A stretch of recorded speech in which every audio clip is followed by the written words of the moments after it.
د افغانستان ځانګړې قطعه پاکستان کې عملیات شروع کوي، خو کله څنګه اولي ویډیو ګورئ چې خبر شئ.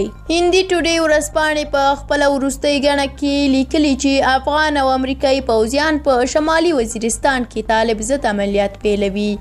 د انډیا ټوډې د راپور له مخې د امریکایي پوځ یوه 800 کسیزه ډله به د افغان امنیتي ځانګړې قطعې په ملتیا چې شمېر به یې 2900 کسانو ته رسیږي په شمالي وزیرستان کې د حقاني او نورو ترهګرو ځالې په نښه کوي او عملیات به ورباندې کوي.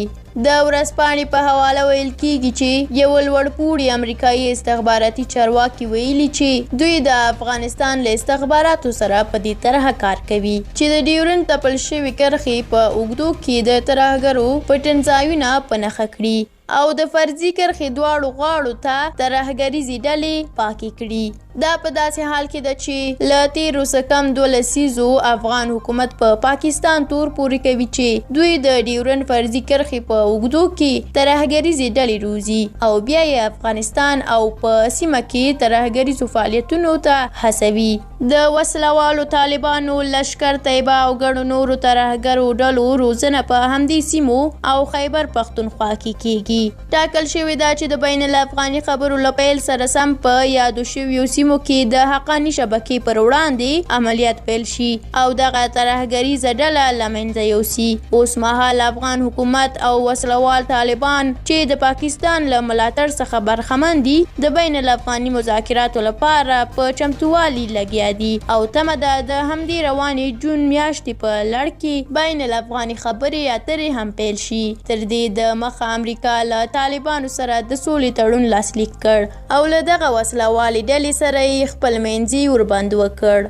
د انډیا ټوډې ورځپاڼې د راپور له مخې د دغې قطعې د جوړېدو لپاره لومړۍ طرحه منل شوې ده او اوس یې په تشکیلاتو او بودیجې باندې کار روان دی.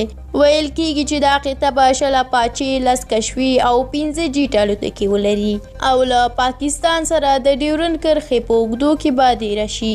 د جیټ الوتکو لپاره به خپله بګرامي هوایي ډګر او د اپاچې او کشفي الوتکو لپاره به د مهمندو دره، خوست او ځینې نورو ولایتونو کې واړه میدانونه چې د سیمې په کچه په پرمختللي وي جوړ شي.